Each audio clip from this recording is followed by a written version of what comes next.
She looked at me before her work party and said, "Stay home. I'm embarrassed to introduce you as my husband." I nodded, said, "Of course," and immediately logged into our shared account, downloaded every transaction, copied her messages from the cloud, and booked a courier. The words hit me like a slap, but I kept my face neutral. Aven stood in our bedroom doorway, adjusting her black cocktail dress, the one I'd bought her for our anniversary last year. Her blonde hair was perfectly styled, makeup flawless. She looked beautiful and cold as winter marble. "It's not personal, Drake," she continued, checking her reflection in the hallway mirror. "It's just that the partners will be there tonight, and you know how important this promotion is for me." I knew exactly how important it was. Important enough for her to work late 3 nights a week for the past 6 months. Important enough for her to take those mysterious weekend business trips. Important enough for her to start hiding her phone screen when I walked into the room. "I understand completely," I said, my voice steady. "You go have fun with your colleagues." She grabbed her purse and headed for the door. "Don't wait up. These things tend to run late." The apartment fell silent after she left. I sat in my home office, staring at the computer screen, feeling something cold and calculating settle in my chest. 20 years in cybersecurity had taught me that people always leave digital footprints. Always. I started with our shared cloud storage. Aven thought she was tech-savvy, but she had no idea what real digital forensics looked like. Within 30 minutes, I had recovered deleted text messages, email drafts, and photo metadata that painted a very clear picture. Vance Monroe. Her boss. Married with 2 kids. The messages went back 8 months. "Can't wait to see you tonight, V. Hotel room 412, same as always. A. Your husband doesn't suspect anything, does he? V. Drake? He's clueless. Too busy with his little computer projects to notice anything. A. I leaned back in my chair, a bitter smile crossing my face. Clueless. Right.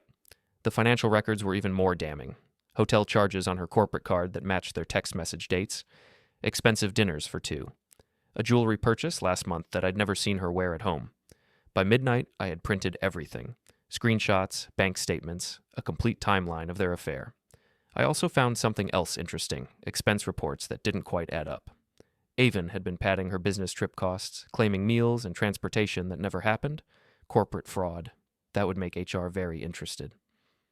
I walked to our bedroom and opened Aven's closet. Designer dresses, shoes that cost more than most people's rent, jewelry I'd bought her during happier times. I started packing methodically, folding each item with the same precision I'd learned in the military. The irony wasn't lost on me. She was embarrassed of her husband, the guy who'd put her through business school, who'd supported her career moves, who'd believed in her when nobody else would, the guy who'd been faithful for 8 years while she was playing house with her married boss. I called a locksmith. Since the apartment lease was in my name only, something Aven had insisted on for tax purposes, changing the locks was perfectly legal. The guy arrived at 1 a.m., no questions asked.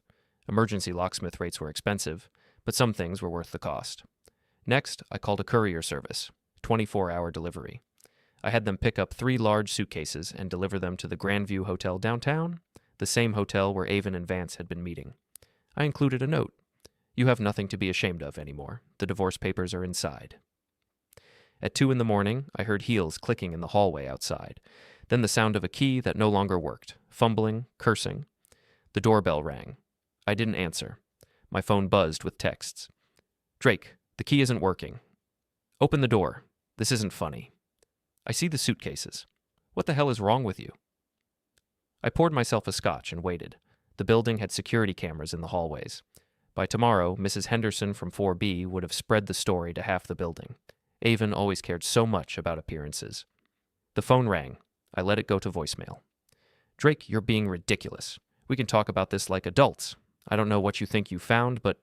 I deleted the message without listening to the rest. The next call came 20 minutes later. Not to me. I could hear her in the hallway, talking to someone else. "Vance, it's me. He knows. I don't know how, but he knows. The locks are changed. My stuff is packed. Yes, I'm sure he has evidence. He's not stupid, despite what I said." Despite what she said. That stung more than it should have. "Can you pick me up? I need somewhere to stay tonight. We'll figure out damage control tomorrow."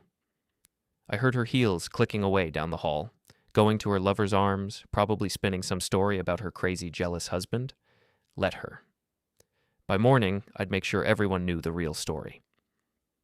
I opened my laptop and began composing emails. The first went to Aven's direct supervisor, not Vance, but his boss, Patricia Hawkins. I'd met Patricia at company events. She was old-school professional, the type who didn't tolerate nonsense. "Dear Ms. Hawkins," I typed, "I believe you should be aware of some concerning financial irregularities involving one of your employees."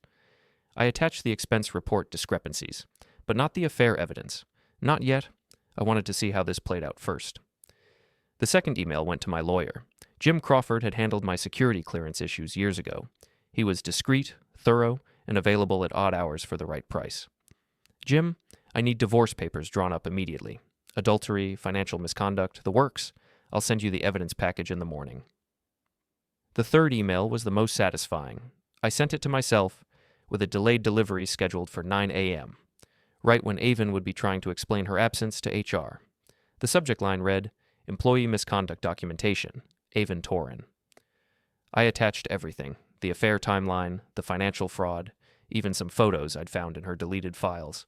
Nothing graphic or inappropriate, just Vance and Aven at restaurants, holding hands, looking very much like a couple. The metadata showed dates and times that corresponded with her claimed business meetings. I set my phone to silent and went to bed. For the first time in months, I slept soundly. Morning came with a series of increasingly frantic voicemails from Aven. I listened to them while drinking my coffee. "Drake, this is insane. You can't just throw me out of my own home." "I talked to a lawyer. What you did was illegal. Changing the locks without notice, stealing my personal property." "Fine. You want to play hardball. I can play hardball too. I'm filing a police report for theft and harassment." The last message was different. Her voice was shaky, scared. "They called me into HR this morning. Someone sent them things. Private things. Drake, please, we need to talk. This is getting out of hand." I finished my coffee and checked my email. Patricia Hawkins had responded to my message about the expense irregularities. "Thank you for bringing this to our attention. We will investigate immediately." My phone rang. Aven again. This time I answered. "Hello, Aven." "Drake, thank God. Listen, I know you're hurt, but this has gone too far. HR is asking questions about my expense reports, and someone sent them photos." "Photos of what?" "You know what? Don't play innocent. This is extortion." "Extortion? I simply provided your employer with factual information about potential misconduct. Isn't that what any responsible citizen would do?" "Responsible citizen? You're my husband." "Was, past tense. The divorce papers were in the suitcase. I assume you found them?" Silence. Then, "Drake, please. We can work this out. I made mistakes, yes, but destroying my career won't solve anything." "You're right," I said. "It won't solve anything, but it might make me feel better." I hung up. Within an hour, she was back at my door. This time, she wasn't alone. Through the peephole, I could see her with a police officer. Young guy, looked bored. I opened the door. "Sir, I'm Officer Martinez. Your wife says you've locked her out of her residence and stolen her property." "Ex-wife," I corrected, handing him a copy of the lease agreement. "As you can see, this apartment is leased solely in my name. I provided Ms. Torin with her personal belongings via courier service. I have the receipt if you'd like to see it." The officer looked at the lease, then at Aven. "Ma'am, if your name isn't on the lease—" "But I live here. I've lived here for 3 years." "Do you have any mail addressed to you at this address? Any utility bills, bank statements?" Aven's face went pale. She'd always insisted on keeping her address as her parents' house for business reasons. Another one of her little deceptions coming back to haunt her. "This is ridiculous," she said. "He's harassing me, stalking me, interfering with my job." "Have you had any contact with Ms. Torin since she left yesterday evening?" Officer Martinez asked me. "She's called me several times. I answered once, briefly. She's also left multiple voicemails. I haven't initiated any contact with her, haven't been to her workplace, haven't followed her or attempted to see her." The officer nodded. "Ma'am, I understand this is a difficult situation, but based on what I'm seeing here, no crime has been committed. This appears to be a civil matter. I'd recommend you contact a family law attorney." After they left, I allowed myself a small smile. Aven had always been too clever for her own good, and her cleverness was finally catching up with her. My phone buzzed with a text from an unknown number. "This is Vance Monroe. We need to talk." I typed back, "I don't think we do." "You're making a mistake. I have resources you don't. Connections. I can make your life very difficult." "Looking forward to it," I replied. The threat didn't worry me. In fact, I was counting on Vance being exactly the kind of arrogant fool who would overplay his hand. Men like him always did. I spent the rest of the morning organizing my evidence files and researching Vance Monroe. Corporate executive, married to Margaret Monroe, daughter of a city councilman, 2 kids in private school, big house in the suburbs, member of the country club, everything to lose. I found his wife's social media profiles. She seemed nice. Posted a lot about her children's activities, charity work, family vacations.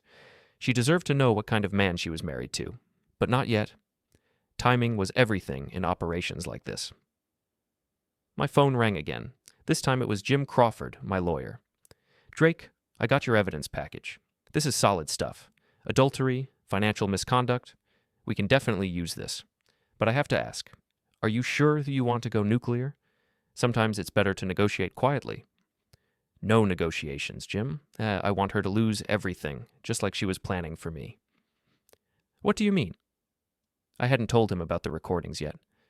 I found some voice memos on her phone backup. She was planning to claim I was abusive, maybe even violent. Set me up for a restraining order so she could take the apartment and half my assets while continuing her affair. Jim whistled low. That changes things. Okay, I'll file the papers today. Adultery, attempted fraud, the works. This won't be pretty, Drake. Good. Pretty is overrated. After I hung up, I sat in my office, looking out at the city. Aven was out there somewhere, probably crying to Vance about her cruel husband. Maybe they were making plans, figuring out how to salvage her career and reputation. They had no idea what was coming next. I opened my laptop and began typing a new email. This one was going to Margaret Monroe. The next morning brought a call from Patricia Hawkins herself. Her voice was crisp, professional, and very interested in having a conversation. Mr. Torren, I wonder if you might have time to meet with me today. There are some matters regarding your ex-wife, that require clarification. I agreed to meet her at a coffee shop near their office building. Patricia was exactly what I'd expected. Sharp-eyed, well-dressed, the kind of woman who'd clawed her way to the top in a male-dominated industry. She didn't waste time with small talk. The expense irregularities you brought to our attention are quite serious, she said, sliding a folder across the table, but I suspect there's more to this story. There usually is. She studied my face. Aven filed a complaint yesterday claiming you've been harassing her, interfering with her work, making threats. She's asking for security assistance and suggesting the company might need to take legal action against you. Interesting strategy. Is it true? I pulled out my phone and played one of Aven's voicemails from that morning. Drake, you bastard, I know what you're doing. You think you can destroy me? I'll bury you. I'll tell everyone you hit me, that you threatened me. No one will believe your side when I'm done. Patricia's eyebrows rose.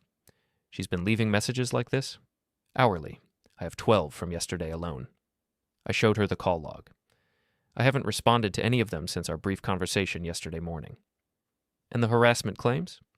I've had no contact with her workplace, haven't been within 6 blocks of your building, haven't spoken to any of her colleagues. Everything I provided to you came from our shared household accounts and cloud storage, which I had legal access to as her husband. Patricia nodded slowly. What about Vance Monroe? What about him? Don't play coy, Mr. Torren. And I've been in this business for 20 years. I know an affair when I see one. The question is, what do you want?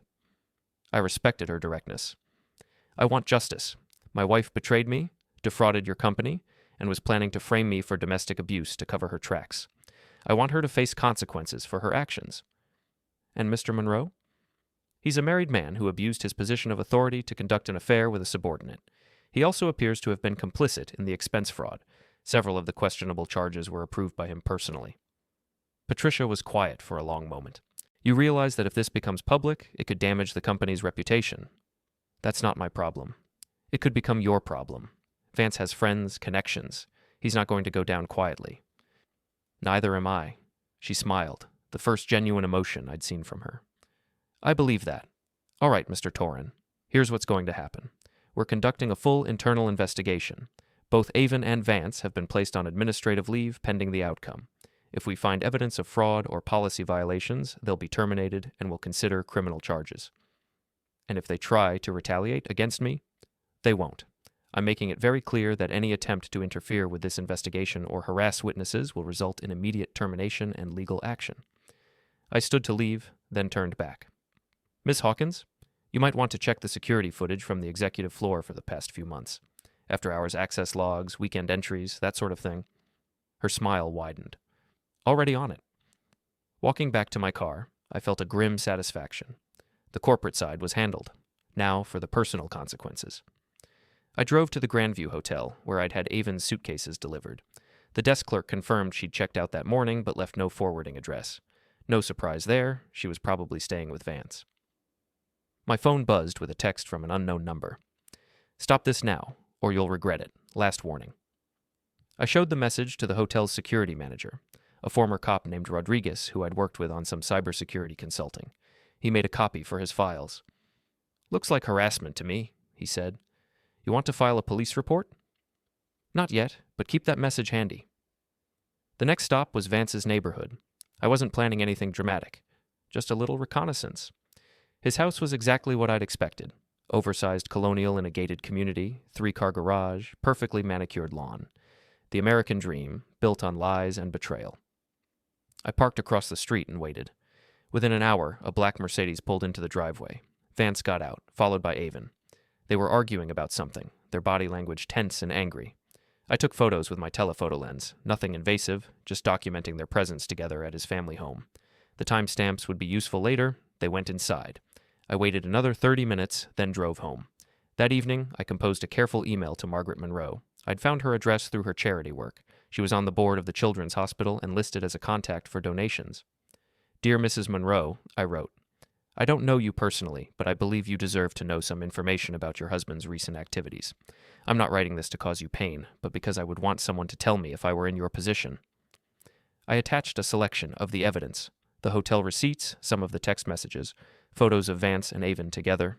Nothing graphic or overly invasive, just enough to make the situation clear. I also included Aven's expense reports showing the fraudulent charges, with a note, "Your husband approved these false expenses," which suggests he was aware of and complicit in the fraud. Before I could second-guess myself, I hit send. My phone rang almost immediately. Vance, his voice shaking with rage. "You son of a—" "Careful," I interrupted. "This call is being recorded. You have no idea what you've done. Margaret is— she's talking to lawyers. The kids are asking questions. You've destroyed my family." "No, Vance. You destroyed your family. I just provided some clarity about what you'd already done. This isn't over." "You're right. It's not." He hung up. I immediately forwarded the recording to Patricia Hawkins with a note, "Mr. Monroe appears to be having difficulty accepting the consequences of his actions." The next morning brought chaos. My phone started ringing at 6 a.m. Reporters who'd somehow gotten wind of the story. Apparently, Margaret Monroe had filed for divorce, and her lawyer had leaked some juicy details to the press. City executive's marriage crumbles amid fraud allegations. Corporate affair leads to financial misconduct investigation. Prominent businessman's wife files for divorce, cites adultery, and pattern of deception. I didn't answer the reporters' calls, but I did read the articles with considerable satisfaction. Vance's company was reviewing his employment status. The country club had received concerning allegations about a member. His wife was seeking full custody of the children and substantial financial compensation for years of betrayal and humiliation. Aven called me, sobbing. "Drake, please, you have to stop this. The reporters are calling my parents, my friends. Everyone knows. My mother won't even talk to me." "Consequences," I said simply. "I'll do anything. I'll admit everything, apologize publicly, whatever you want. Just make it stop. It's too late for that. Please, I'm begging you. I've lost my job. Vance won't return my calls. I have nowhere to go." "You should have thought of that before you decided I was an embarrassment." I hung up and blocked her number. The next call came from my lawyer. "Drake, I have to advise you to be careful. Aven's attorney is claiming you've engaged in a campaign of harassment and public humiliation. They're threatening to file restraining orders, defamation suits, the works." "Let them try. Everything I've shared is factual and documented. Truth is an absolute defense against defamation. That's not the point. Even if you win, the legal fees and time involved could be substantial. And if they can convince a judge that you've been stalking or harassing her. Jim, I've been careful. I haven't contacted her workplace, haven't followed her, haven't threatened her. I provided factual information to interested parties, her employer, her lover's wife, the authorities when appropriate. Everything I've done has been legal and justified." "What about the photos you took at Monroe's house? Taken from a public street, documenting my ex-wife's presence at her lover's family home, perfectly legal." Jim sighed. "You're playing with fire, Drake." "Good. Fire purifies." That afternoon, I received an unexpected visitor. Mrs. Henderson from 4B knocked on my door, holding a casserole dish and wearing a concerned expression. "Drake, dear, I hope you don't mind me asking, but are you all right? There have been so many people coming and going, reporters calling the building manager, asking about you and Aven. I invited her in for coffee. Mrs. Henderson was 75, widowed, and the building's unofficial information hub. If I was going to control the narrative, she was a key ally. I'm fine, Mrs. Henderson. It's been a difficult time, but I'm managing. That poor girl, she said, shaking her head. I always thought there was something off about her, too polished, like she was always performing. What do you mean? Well, the way she'd change her voice when she talked to you versus when she was on the phone with her friends. And those late nights, I'd hear her coming in at all hours, then leaving again early in the morning. That's not normal for a married woman. I nodded sympathetically. I was working so much, I didn't notice the signs. Men never do, dear. You're too trusting. But I saw things. That fancy car that would pick her up sometimes. Not a taxi, mind you, but a personal car. And the way she'd dress up for these work events, but never invite you along. Mrs. Henderson was providing me with a gift. Independent corroboration of Aven's suspicious behavior from a neutral witness. I encouraged her to keep talking. The night she came home to find the suitcases, I heard the whole thing through the walls. She wasn't upset like a wife who'd been wronged. She was angry like someone who'd been caught. I appreciate your support, Mrs. Henderson. That girl made her bed, Drake. Now she has to lie in it. You're better off without her. After she left, I realized I had something valuable. A witness who could testify to Aven's behavior and demeanor. If her lawyers tried to paint me as an abusive husband who'd cruelly thrown out his innocent wife, Mrs. Henderson's testimony would undermine that narrative. My phone buzzed with a text from Patricia Hawkins. Investigation complete. Both employees terminated for cause. Criminal referral being considered. Thank you for your assistance. Another message came from Margaret Monroe's lawyer. Mrs. Monroe wishes to thank you for providing the information she needed to protect herself and her children. Mr. Monroe has agreed to a generous settlement in exchange for her discretion regarding certain matters. I poured myself a scotch and stood at my window, looking out at the city lights. Somewhere out there, Aven was learning what it felt like to have her life dismantled piece by piece. Vance was discovering that actions have consequences, even for men with connections and resources. But I wasn't done yet. Not by a long shot. The real lesson was still coming. 3 days later, I received a call that changed everything. The voice was unfamiliar, nervous, female. Mr. Torrin, this is Cassie Lane. I worked with Aven at Morrison & Associates. I knew the name. Cassie was Aven's closest work friend, her partner in office gossip and weekend shopping trips. They'd been thick as thieves for the past 2 years. What can I do for you, Cassie? I need to talk to you about Aven, about things that happened at work. Can we meet somewhere private? We arranged to meet at a small cafe across town. Cassie was younger than I'd expected, maybe 28, with a kind of carefully casual appearance that screamed trying too hard. She looked nervous, constantly checking her phone and glancing around the cafe. Thank you for meeting me, she said, sliding into the booth across from me. I wasn't sure you'd want to talk to one of Aven's friends. Ex-friends? She winced. Yeah, ex-friends. That's why I called. I'm listening. Cassie took a deep breath. Aven threw me under the bus. When HR started investigating, she told them I knew about the expense fraud and helped cover it up. She said I was the one who suggested padding the reports, that I taught her how to do it. Did you? No. Yes, I knew she was doing it, but I never participated. I told her it was stupid and dangerous, but she laughed it off. Said Vance would protect her if anyone asked questions. And now? Now she's trying to save herself by destroying me. HR called me in yesterday. They're treating me like a co-conspirator. I could lose my job, my career, everything. I studied her face. Fear, anger, betrayal, all genuine emotions. But there was something else there, something calculating. What do you want from me, Cassie? I want to tell the truth, about everything, the affair, the fraud, the things she said about you. What things? Cassie pulled out her phone. I recorded some of our conversations. I know it sounds bad, but Aven was always saying terrible things about people, and I started recording her to protect myself. I never thought I'd need to use them, but... She played a recording. Aven's voice, clear and unmistakable. Drake is such a loser. He actually thinks I married him for love. The guy makes decent money, and he's completely controllable. Perfect husband material for someone building a career. Another clip. I'm going to take him for everything when I divorce him. Vance's lawyer friend says if I claim abuse, I can get the apartment, half his assets, maybe even alimony. Drake's too nice to fight back properly. And another. The best part is, he's so trusting. He has no idea about Vance, no idea about the money I've been setting aside. By the time he figures out what's happening, I'll be long gone. I felt something cold settle in my stomach. Not hurt. I was past that. This was something darker, more focused. How many of these do you have? Hours of them. Aven loved to talk, and she especially loved to brag about how clever she was being. Why are you showing me this? Cassie's mask slipped a little, revealing the calculating person underneath. Because I want her to pay for what she did to me, and because I think you can make that happen. What makes you think that? Please. The way you took down Vance, the precision of your timing, the evidence you gathered. You're not some heartbroken husband stumbling around in the dark. You're conducting a campaign. She was smarter than I'd given her credit for. And you want to join the campaign? I want to survive it, and if helping you means Aven gets what she deserves, then yes. I made a decision. Send me copies of all the recordings. Everything you have. What are you going to do with them? Whatever causes the most damage.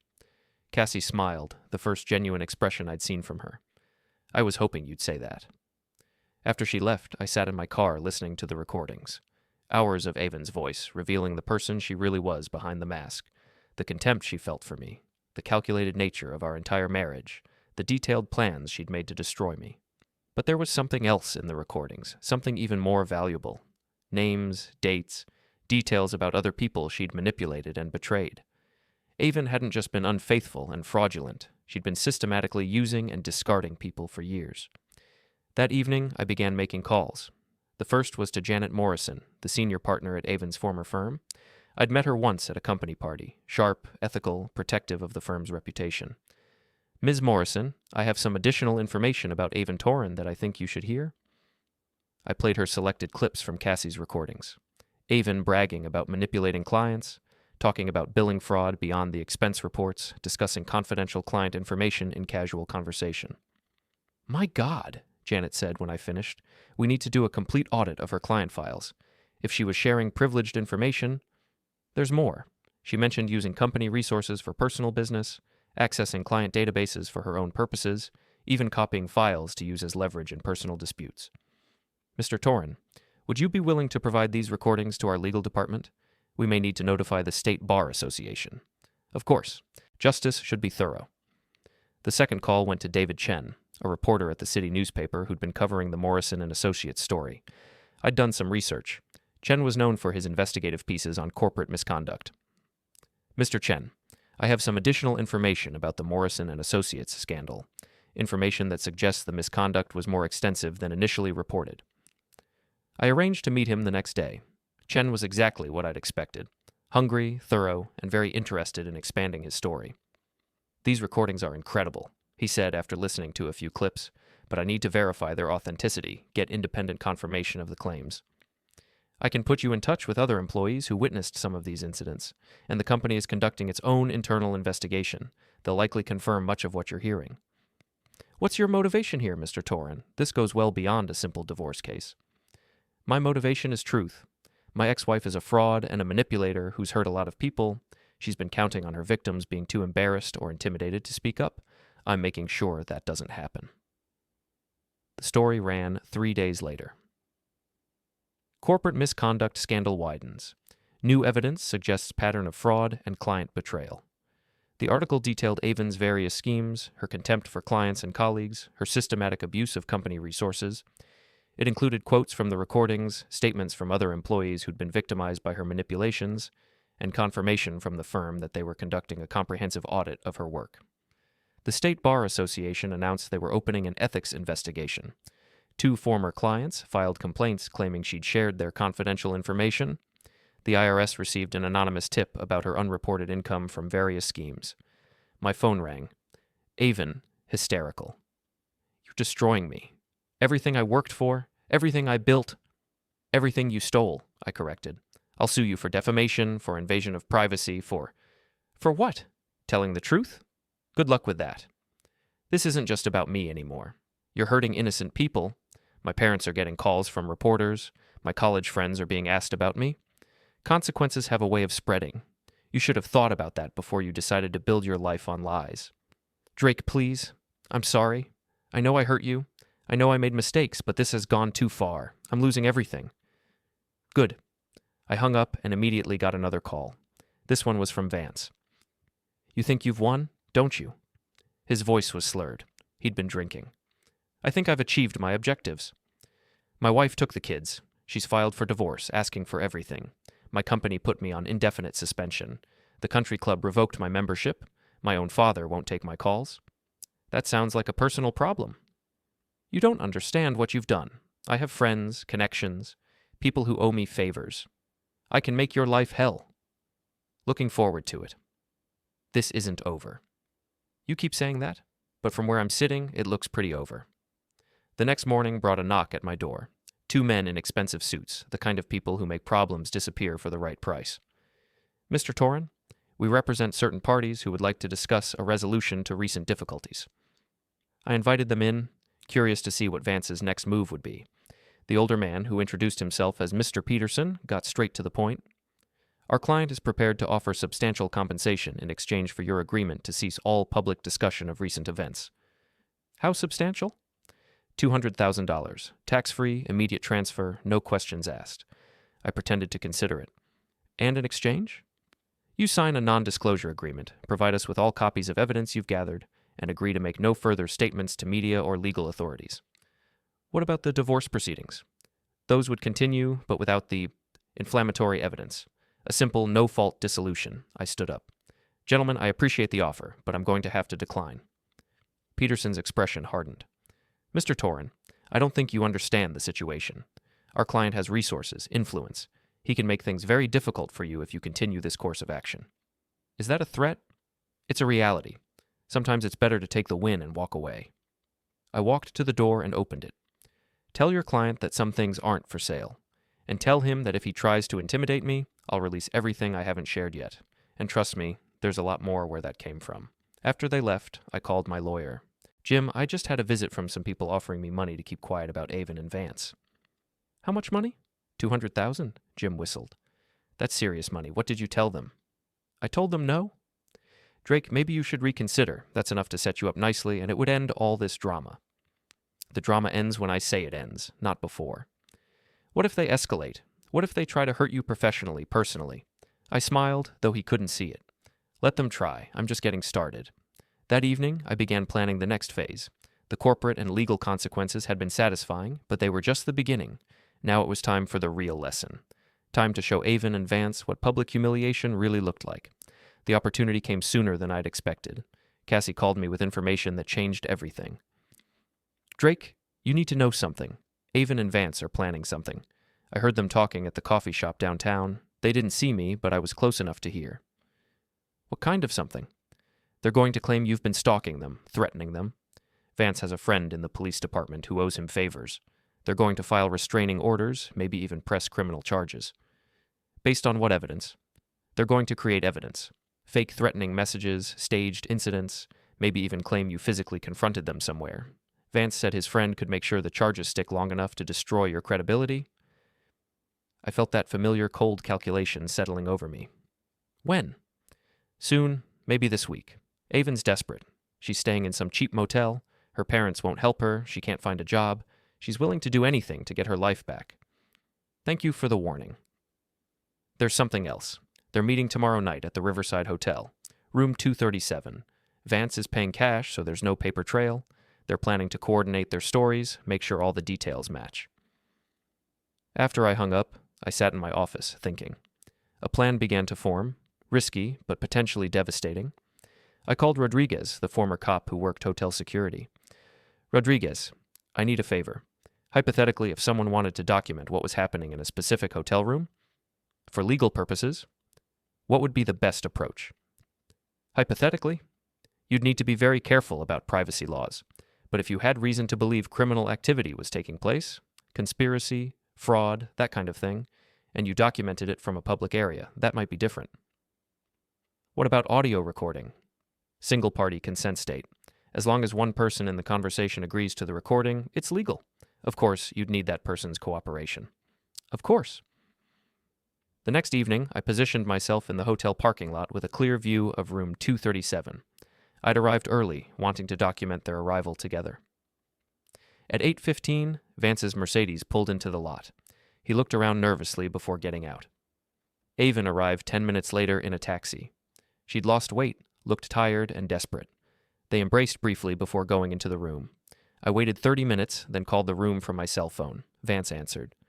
Hello? Good evening, Vance. I hope I'm not interrupting anything important. Silence. Then, how did you get this number? I'm very resourceful. I understand you and my ex-wife are planning some creative fiction about my behavior. I don't know what you're talking about. Of course you don't. Put me on speaker so Aven can hear this too. Drake? Aven's voice shaky and scared.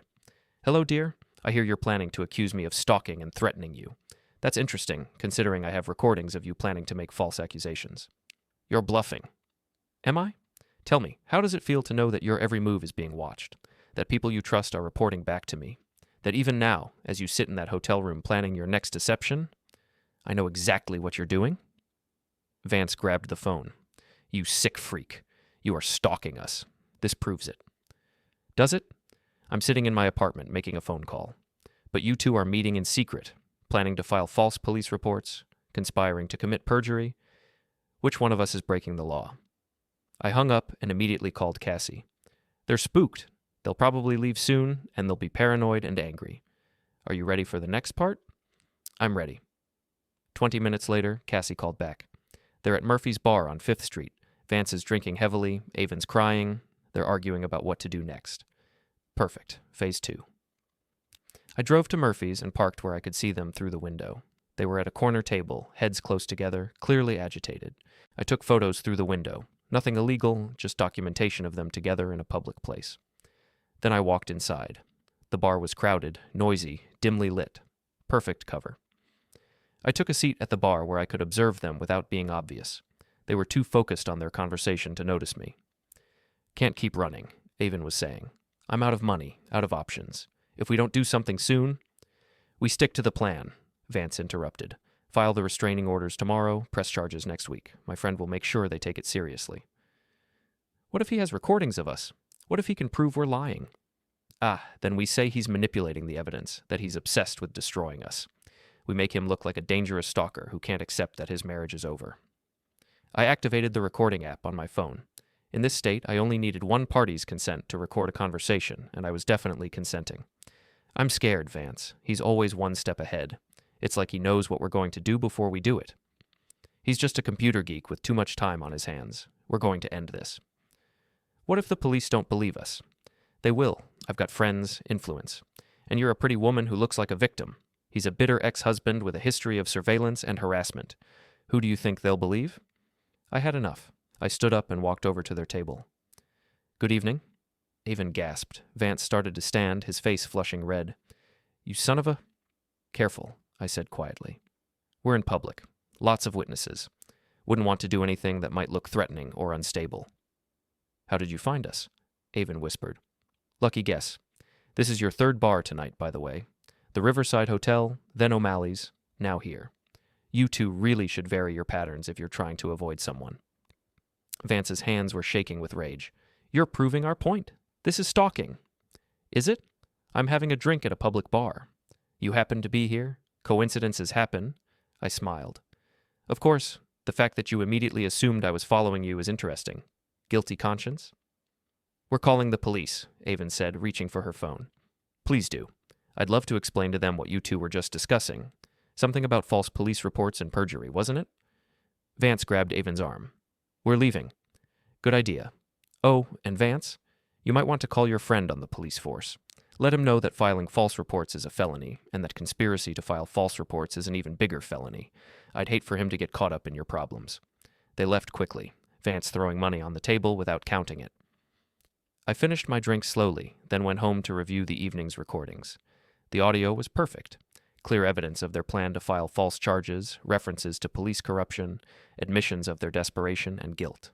It was everything I needed to destroy their credibility permanently, but I wasn't ready to play that card yet. Let them file their false reports first. Let them commit to their lies under oath, then I'd show the world who they really were. The next morning, as expected, there was a knock at my door. 2 police officers, looking professional but slightly uncomfortable.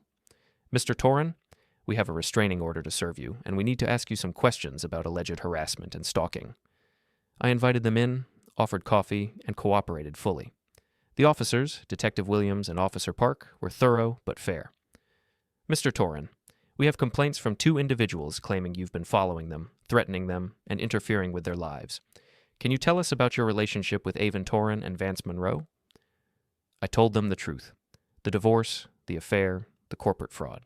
I showed them my evidence files, the timeline of events, the documentation of everything I'd done. As you can see, I said, I've been very careful to stay within legal boundaries. I've provided factual information to appropriate parties, employers, spouses, legal authorities. I haven't threatened anyone, haven't followed anyone, haven't attempted to contact either of them except when they contacted me first. Detective Williams reviewed my documentation. This is very thorough, very organized. I believe in being prepared. The complainants claim you've been calling them, showing up at their locations, making threats. I played them selected recordings from the previous evening. Their expressions changed as they heard Vance and Aven discussing their plan to file false charges. When was this recorded? Detective Williams asked. Last night, at Murphy's bar. I was there having a drink when they approached my table and began making accusations. It was a small lie, but an unverifiable one, and it was much more believable than the truth. Officer Park looked uncomfortable. Mr. Torren, if these people are filing false reports, that's for you to determine. I'm just providing you with all the facts. After they left, I called my lawyer. Jim, the police just served me with restraining orders. Aven and Vance are claiming I've been stalking and threatening them. Are the claims true? Not in any legal sense. I have recordings of them planning to file false charges. I also have documentation of every contact I've had with them, which has been minimal and mostly initiated by them. This could still be a problem, Drake. Even if the charges don't stick, the publicity could hurt you. Let them try. I'm about to turn this around on them in a very public way. What do you mean? You'll see. Just be ready to file criminal complaints for perjury, filing false reports, and conspiracy. That afternoon, I called David Chen, the reporter who'd been covering the story. Mr. Chen, I have a significant update to the Morrison and Associates story. It appears that some of the principals have decided to escalate their deception. What kind of escalation? False police reports, perjury, conspiracy to obstruct justice, and I have it all on tape. We met that evening. Chen listened to the recordings with growing excitement. This is incredible. They're actually planning to frame you? They're desperate. Desperate people make mistakes. I'll need to verify the authenticity of these recordings, get statements from the police. Of course. Take your time. Do it right. I want this story to be bulletproof. What's your endgame here, Mr. Torren? This has gone way beyond a simple divorce. I looked out the window at the city lights, thinking about Aven somewhere out there, probably planning her next move, still believing she could manipulate her way out of the consequences of her actions. My endgame is justice. Complete, public, undeniable justice. And then what? Then I move on with my life. But not until they've learned what it costs to betray someone who trusted them. The story would run in 2 days. By then, Aven and Vance would have committed themselves to their false statements, would have signed legal documents swearing to lies I could disprove with audio evidence. They thought they were setting a trap for me.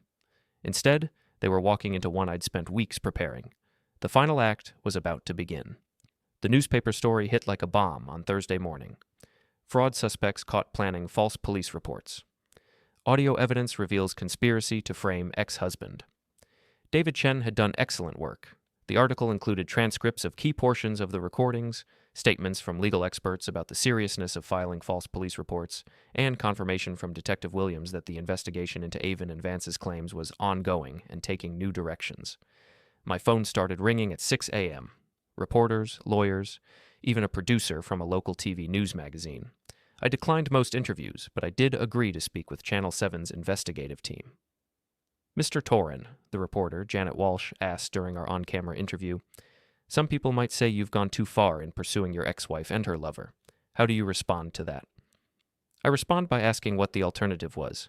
Should I have allowed them to defraud their employer, betray their spouses, and then frame me for crimes I didn't commit? Should I have stayed quiet while they destroyed other people's lives to cover up their own misconduct? But the level of surveillance, the systematic exposure of their private activities, doesn't that concern you? Everything I've shared has been factual and legally obtained. I've broken no laws, violated no one's rights. I simply refuse to be a victim of their schemes. What do you say to those who call this revenge? I call it justice. There's a difference. The interview aired that evening. By then, the story had been picked up by regional news outlets and was trending on social media. Your justice or revenge became a hashtag, with people debating whether my actions were justified or excessive. I didn't care about public opinion, I cared about results. Those results came Friday afternoon when Detective Williams called. Mr. Torin, we need to discuss the restraining order situation. Based on new evidence, we're dropping the harassment investigation against you. We're also opening a criminal investigation into possible false reporting and perjury. I see. We'll need you to provide formal statements and turn over your evidence for our investigation. Of course, I want justice to be served. Mr. Torin, off the record, I've been a cop for 15 years. I've seen a lot of domestic situations, a lot of bitter divorces. What you did, the way you documented everything, stayed within legal boundaries, let them hang themselves with their own actions, that was impressive. Thank you, Detective. But be careful. People like Monroe don't go down easy. He still has connections, resources. This might not be over. That evening, I got a call from an unknown number. The voice was female, older, cultured. Mr. Torin? This is Margaret Monroe, Vance's wife. Ex-wife, I should say. Mrs. Monroe, how can I help you? I wanted to thank you for the evidence you provided, for exposing what kind of man I was married to. My lawyer says the recordings you've made public will help our divorce case considerably. I'm glad something positive came out of this situation. There's something else. Vance is unraveling. The criminal investigation, the divorce, losing his job, he's not handling it well. He's been drinking heavily, making threats, talking about getting even with everyone who wronged him. Are you concerned for your safety? I have security, and the children are staying with my parents. But I thought you should know. He blames you for everything. In his mind, none of this would have happened if you just accepted being betrayed quietly. I appreciate the warning. Mr. Torin, what you did, exposing them, making them face consequences, it wasn't just about your marriage, was it? What do you mean? People like Vance and your ex-wife, they go through life using others, hurting others, never facing real consequences because their victims are too ashamed or too intimidated to fight back. You fought back. You showed that they're not untouchable. Everyone should face consequences for their actions. Yes, they should. After she hung up, I sat in my office, reviewing everything that had happened over the past month.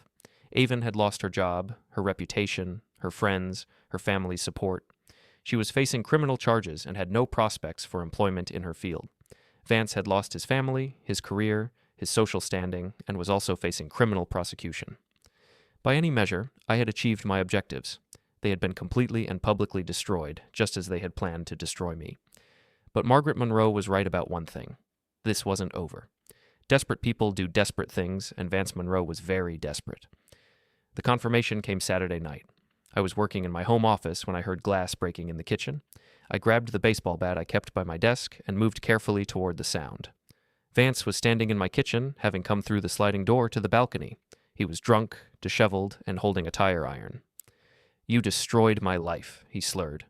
Everything I worked for, everything I built, gone because of you.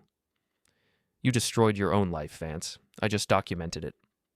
Shut up, he swung the tire iron, missing me by inches. You think you're so smart, so righteous, you ruined everything. I backed toward the living room, keeping the couch between us. Vance, you're drunk and you're not thinking clearly. Leave now, and we can pretend this didn't happen. No, I'm done pretending. I'm done being the victim of your sick revenge fantasy. He lunged around the couch. I swung the bat, connecting with his wrist. He dropped the tire iron with a scream of pain. You broke my wrist. You broke into my home with a weapon. I defended myself. I grabbed my phone and called 911, keeping the bat ready in case he tried something else. Vance collapsed into a chair, cradling his injured wrist and sobbing. It wasn't supposed to be like this, he said. I had everything. Beautiful wife, successful career, respect. One mistake, one affair, and you turned it into a nightmare. One mistake. You've been systematically betraying everyone who trusted you for years. The affair was just the latest example. She meant nothing to me. Aven was just available, convenient. I never meant to hurt Margaret, never meant to hurt my kids. But you did hurt them, just like you hurt your company, your employees, everyone who believed in you. The police arrived within minutes. They arrested Vance for breaking and entering, assault with a weapon, and violating his restraining order. Apparently, the order worked both ways, and he wasn't supposed to come within 500 feet of me. As they led him away, he looked back at me with pure hatred. This isn't over, Torin. I still have friends, still have resources. I'll find a way to make you pay. Looking forward to it, I replied. Detective Williams stayed behind to take my statement and examine the scene. Mr. Torin, this attack is going to strengthen the case against him for filing false reports. A jury will see that he was willing to use violence when his lies didn't work. Will this affect the criminal charges against Aven? Probably. If she was conspiring with someone who's now committed violent crimes, prosecutors will take that very seriously. After everyone left, I cleaned up the broken glass and had a security company install better locks and an alarm system. Then I poured myself a drink and sat in my living room, thinking. Vance's attack had been the final piece of evidence I needed to prove who these people really were. Not victims of my obsessive revenge, but dangerous, manipulative criminals who would do anything to avoid consequences for their actions. The story would be in the news by tomorrow. Corporate executive attacks ex-husband who exposed affair. The narrative would be complete. Vance and Aven weren't sympathetic figures wronged by a vindictive ex-husband. They were criminals who had finally been caught. My phone buzzed with a text from Cassie. Saw the news about Vance attacking you. Are you okay? I typed back, fine, thanks for all your help. What happens now? Now they face the consequences of their choices. And you? What do you do now? I looked around my apartment, legally and completely mine now. I thought about my work, my friends, my life that I could finally rebuild without the weight of Aven's betrayal hanging over me. Now, I move on. But first, there was one more thing I needed to do, one final message to send. I opened my laptop and began typing a letter to the editor of the city newspaper. To the editor. Over the past month, my personal life has become public in ways I never intended. Some have called my actions revenge, others have called them justice. I prefer to think of them as education. The letter to the editor ran on Tuesday, alongside a follow-up article about Vance's arrest and the expanded criminal investigation. The headline read, "Betrayed husband speaks out. Everyone deserves truth and consequences." The response was immediate and overwhelming. My email inbox filled with messages from people sharing their own stories of betrayal, fraud, and injustice. Lawyers contacted me about consulting on similar cases. A publisher inquired about book rights to my story, but the most important response came from an unexpected source. Wednesday afternoon, Aven called me from jail. "Drake, please. I need to talk to you." "I'm listening." "They're saying I could get 5 years. 5 years in prison for the false reports, the fraud, conspiracy. My lawyer says the only way to reduce the sentence is to cooperate fully, admit everything, testify against Vance." "That sounds like a decision you need to make." "I know you hate me. I know I destroyed everything we had, everything we could have been. But please, I'm begging you, can't you find some way to help me?" "Help you how?" "Talk to the prosecutor. Tell them I was manipulated by Vance, that I was as much a victim as anyone. You have influence now, credibility. People listen to you." I was quiet for a long moment, considering her request. "Aven, do you remember what you said to me the night of your work party?" I said I was embarrassed to introduce you as my husband. "Do you remember why you said that?" Because I was selfish and cruel and stupid." "No. You said it because you never respected me. You married me because I was useful, controllable, profitable. You stayed married to me because I provided stability while you built your career and conducted your affairs. You planned to divorce me when it was convenient, taking everything you could and destroying my reputation to cover your tracks. It's exactly true. I have recordings of you saying all of that. Hours of recordings." She was crying now. I know I was terrible, but I'm not asking for forgiveness. I'm asking for mercy." "The same mercy you were planning to show me when you filed false abuse charges?" "Drake, please." "No, Aven. You made your choices. You chose to betray me, to defraud your company, to plan false criminal charges against me. You chose to conspire with a man who ultimately tried to assault me with a weapon. These are the consequences of those choices." "So that's it? You're just going to let me rot in prison?" "I'm going to let justice take its course. The same justice you tried to pervert with your lies." I hung up and immediately blocked the jail's number. That evening, I received a visit from Patricia Hawkins, Aven's former boss. "Mr. Torin, I wanted to thank you personally for bringing this situation to our attention. The internal audit revealed that Aven's misconduct was even more extensive than we initially realized." "How extensive?" "She stole over $200,000 from the company through various schemes, padded expenses, fake vendor payments, unauthorized bonuses.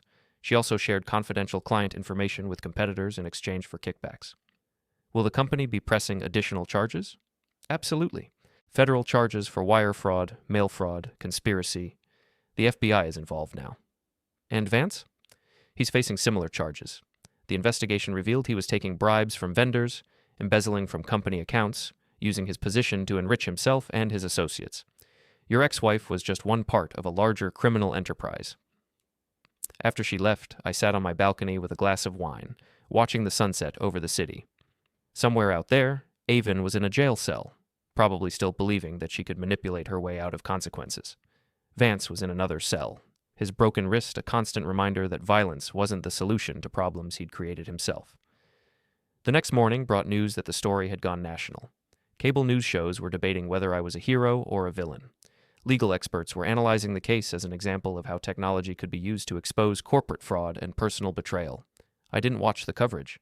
I was done being a public figure. Instead, I focused on rebuilding my life. I took on new consulting clients, started working out again, even went on a few dates. Slowly, I began to remember who I was before Aven's betrayal had consumed my life. 3 months later, the criminal cases concluded. Aven pleaded guilty to multiple federal charges and was sentenced to 7 years in federal prison. Vance received 10 years for his crimes, plus additional time for the assault on me. I attended both sentencing hearings, not out of vindictiveness, but because I wanted to see justice completed. At Aven's sentencing, she made a statement to the court. I take full responsibility for my actions. I betrayed people who trusted me, I stole from my employer, I lied to authorities, I hurt my ex-husband who deserved better from me. I can't undo what I've done, but I hope someday I can make amends. It was a good speech, probably written by her lawyer. But as she was led away in handcuffs, she looked back at me with the same calculating expression I'd seen so many times during our marriage. Even now, even facing 7 years in prison, she was planning her next move, figuring out how to manipulate the situation to her advantage. Some people never learn. Vance's sentencing was different. He showed no remorse, made no apologies. Instead, he used his statement to attack me. This man destroyed my family, my career, my life. He used the legal system as a weapon of personal revenge. I may be going to prison, but he's the real criminal here. The judge was not impressed. Mr. Monroe, you have shown no acceptance of responsibility for your actions. You committed serious crimes that harmed your company, your colleagues, and your family. The fact that your crimes were exposed by someone you had wronged does not make you a victim. As Vance was led away, he looked at me with pure hatred. Even after everything, he still believed he was the victim in this story. After the sentencing, I walked out of the courthouse into bright sunshine. Reporters were waiting, but I had nothing more to say. The story was over. I drove home to my apartment. My apartment, free and clear, no longer shared with someone who despised me. I poured myself a drink and sat at my computer, looking at the screensaver photo, a mountain landscape I'd taken during a hiking trip years ago, before I'd met Aven, when my life was simpler but also lonelier. My phone buzzed with a text from Cassie. Saw the news about the sentencing. How are you feeling? I thought about her question. How was I feeling? Satisfied. Justice had been served completely and publicly.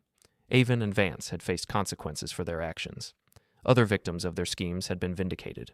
The truth had been told, but also empty. The pursuit of justice had consumed months of my life, had become my primary focus and motivation. Now that it was over, I needed to figure out what came next. I typed back, I'm feeling like it's time to move on. Any regrets? I considered that.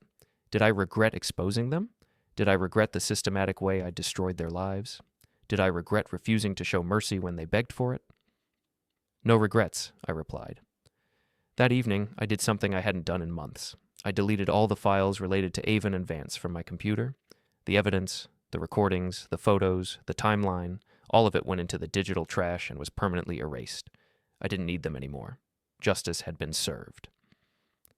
I opened a bottle of wine, good wine, not the cheap stuff I'd been buying during the divorce, and raised a toast to the empty apartment. To consequences, I said aloud, and to moving on. Outside my window, the city lights twinkled like stars. Somewhere out there were other Avens and Vances, other people who thought they could use and betray others without facing consequences. But that wasn't my problem anymore. I had learned something important during this ordeal. I was not the kind of man who could be destroyed by betrayal. I was the kind of man who fought back, who demanded justice, who refused to be a victim.